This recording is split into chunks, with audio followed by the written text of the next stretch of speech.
Oi pessoal, essa é a nossa segunda videoaula sobre propriedades da matéria. Então é muito importante que antes de assistir essa videoaula, você tenha assistido a primeira videoaula, onde nós vimos novamente sobre os estados físicos, mas agora a gente não está mais olhando, né, as diferenças visuais entre os estados físicos, né? Nós já sabemos visualmente o que é um estado sólido, o que é um estado líquido e o que é um estado gasoso ou vapor. Agora, o que eu trouxe na primeira aula, que eu quero que vocês entendam e comecem a compreender, é que os estados físicos, na verdade, a diferença entre eles está relacionada ao distanciamento entre as moléculas, tá? É esse olhar que eu vou chamar de um olhar molecular, que é aquilo que os nossos olhos não veem, que agora a gente vai começar a imaginar, tá bom? Então, essa foi a primeira parte, o primeiro ponto que nós vimos na aula anterior, e também nós revimos algumas coisas sobre as mudanças de estados físicos.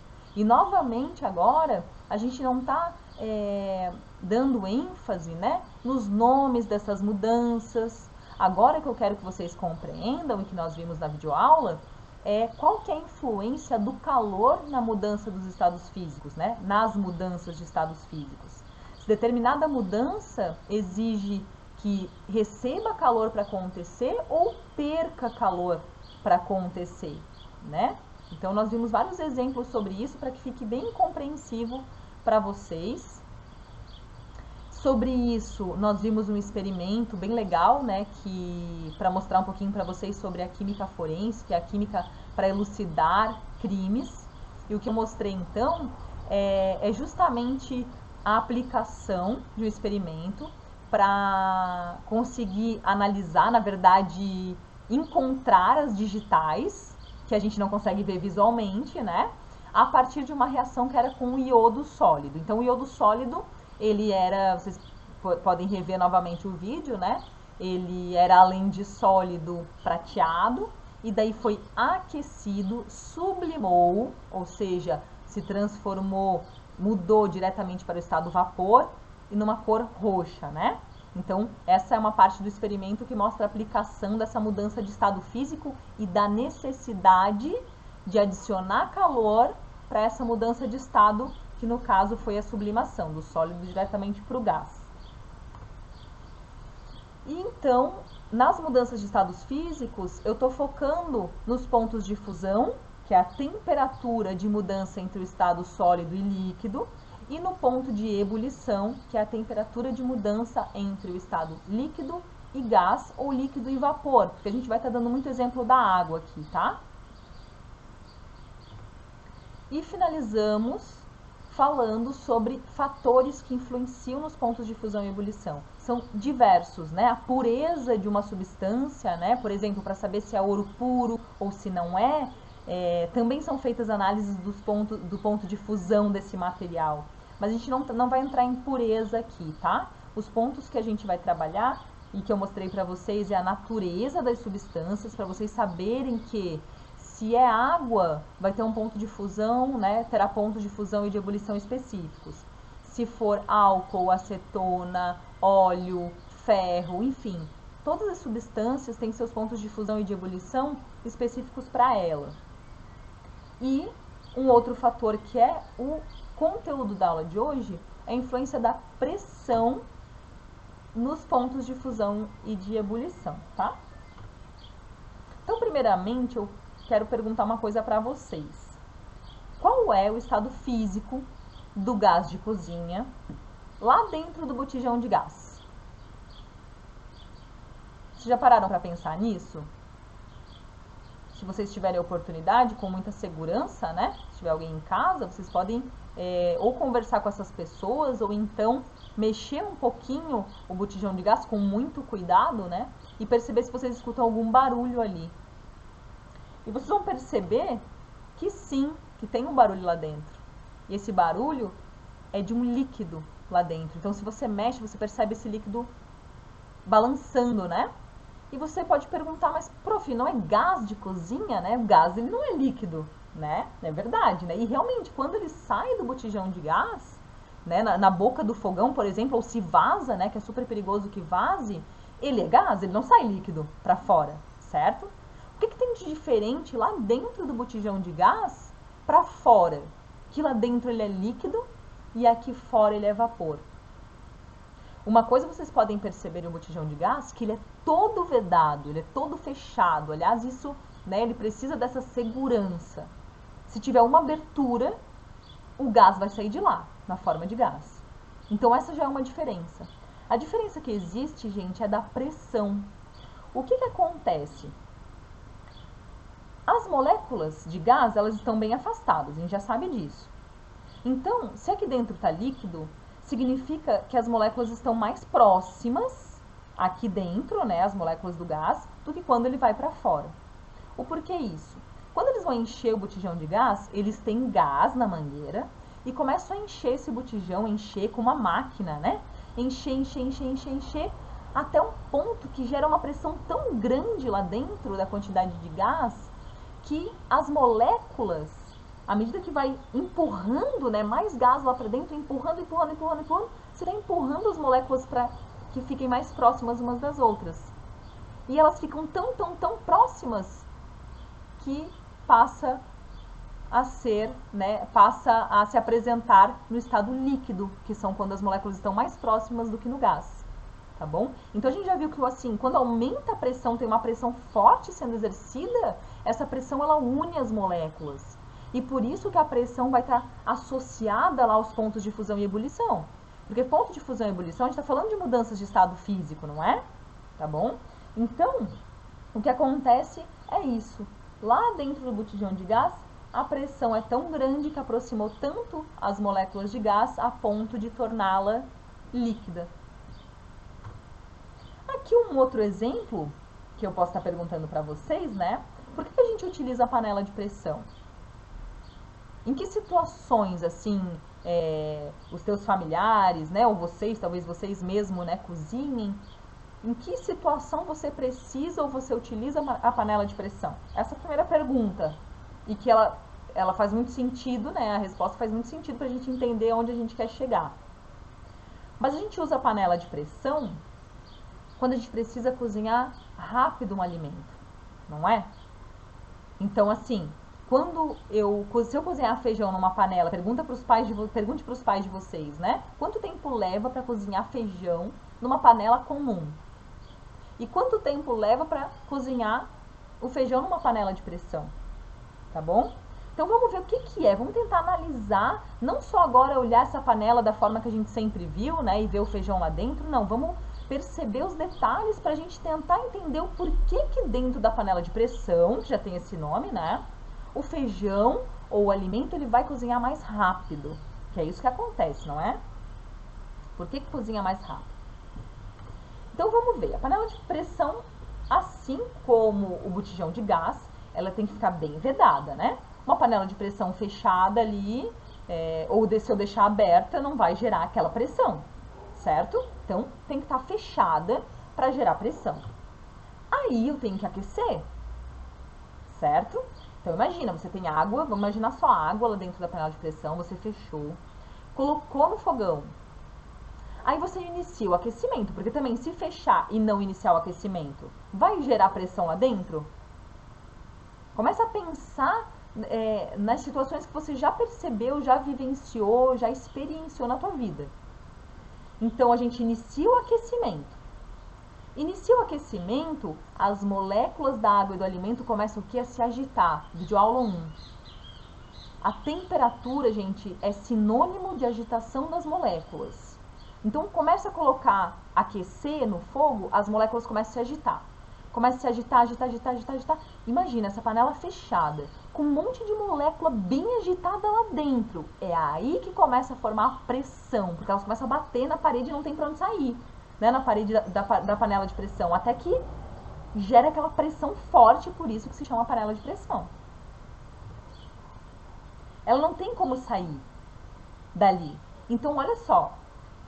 Ao mesmo tempo que as moléculas estão sendo aquecidas, né, estão sendo agitadas ali, chega esse ponto que elas agitaram tanto, que está causando tanta pressão, e essa pressão, o que a gente viu no slide anterior? Que a pressão, ela une as moléculas. Ela une as moléculas. Então, é tudo isso que está acontecendo lá dentro. A pressão dentro de uma panela de pressão, então olha só quanto aspecto a gente viu que está acontecendo lá dentro de uma panela de pressão, né? Que a gente não vê, né? Quando a gente está no dia a dia, a gente não fica olhando para isso. A pressão, em função de tudo isso que eu falei, lá dentro de uma panela, gente, ela é o dobro da pressão que tem fora, tá bom? Eu vou chamar de 2 atm, mas eu não sei se vocês já estudaram, ouviram algo sobre pressão atmosférica lá na física, mas eu só quero que vocês saibam que lá dentro é o dobro da pressão daqui de fora. Isso não é pouco, isso é muito, muito, muito, muito. Então, olha só, o que vai acontecer, tá? Vamos imaginar uma panela comum aqui, em que eu quero transformar, né, o líquido, quero não, mas vai estar no processo, se eu aquecer, vai estar transformando o líquido em vapor, né, ou em gás. Então, eu estou saindo daqui, dessas moléculas mais próximas no líquido, indo pro gás. E na panela de pressão, também está acontecendo isso.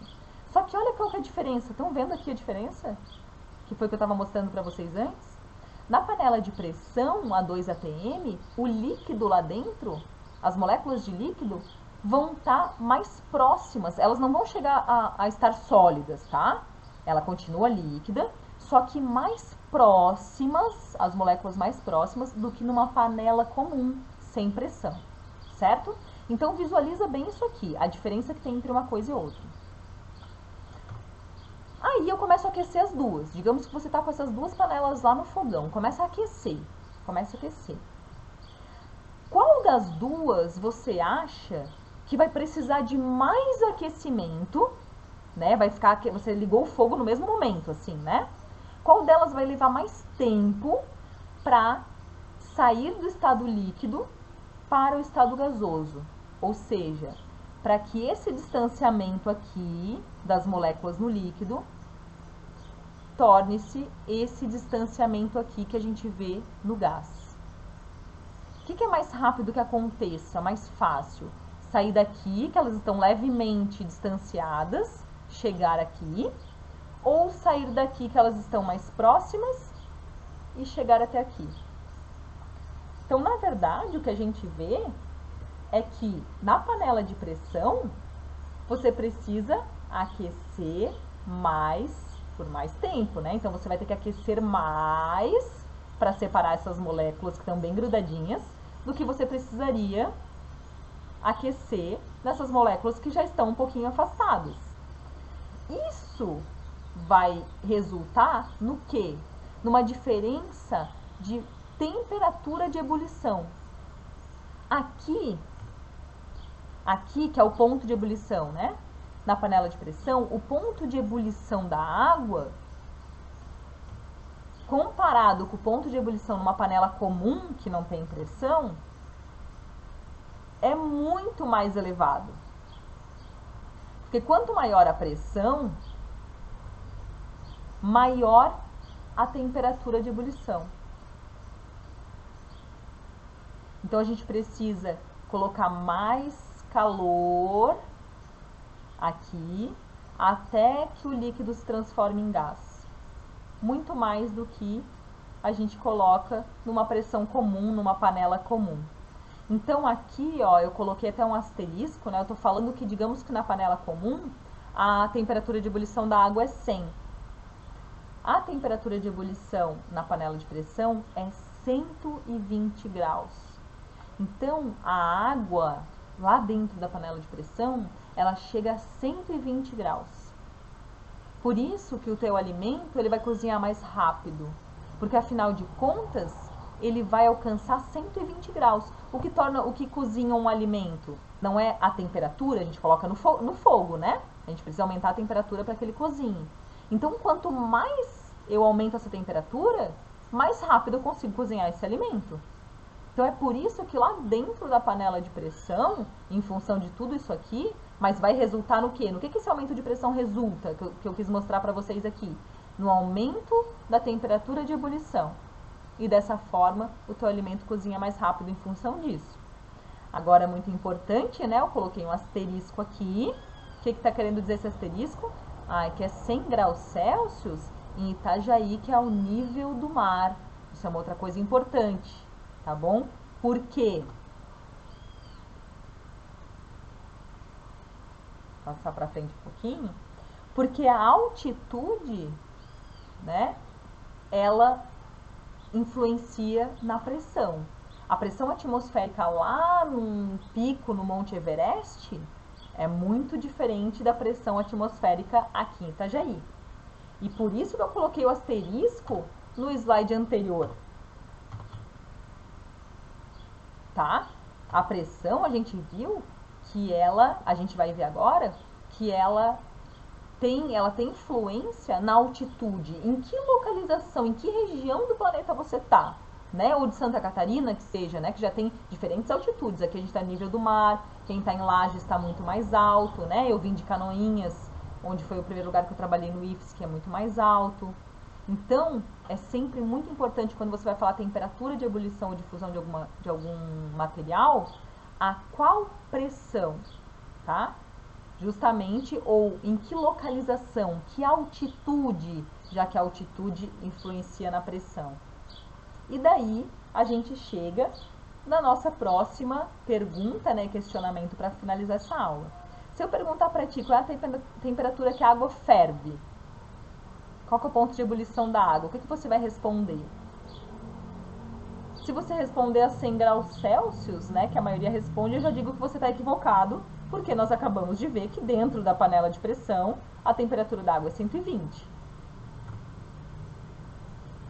Se eu te perguntar qual é a temperatura que a água congela, né, que ela se transforma do estado líquido para o sólido, tá? Então, assim, a gente não pode responder, a gente não tem como responder essa pergunta se a gente não tiver algumas informações. E uma delas é com relação à pressão e, portanto, localização. Onde está essa água? A que temperatura a água ferve? Tá, mas espera aí, onde é que está essa água? Tá aqui, tá na Lua, tá em São Paulo, tá no Rio de Janeiro, tá bom? Tá no Everest. E daí, nesse último slide, é isso que eu trago para vocês refletirem. Aonde que levará mais tempo para cozinhar um alimento? Tá? Então, isso que a gente viu sobre a panela de pressão, lá o botijão do gás, né? E agora, trazendo essa informação de que quanto menor a altitude, maior a pressão, tá? Então, além de tudo que a gente falou nessa videoaula, e essa informação de que quanto menor a altitude, maior a pressão, eu quero perguntar isso para vocês. Aonde levará mais tempo para cozinhar um alimento? No Monte Everest, que é o pico mais alto do mundo, ou num submarino a 200 metros de profundidade, a 200 metros abaixo do nível do mar? Tá? Então, essa pergunta eu quero que vocês reflitam com relação a tudo que a gente viu agora, pensem, e eu vou sugerir para vocês assistir a este vídeo muito bom de 10 minutos do Manual do Mundo, que é um canal no YouTube muito bom. Então, assistam esse vídeo e a gente discute em aula na sexta-feira.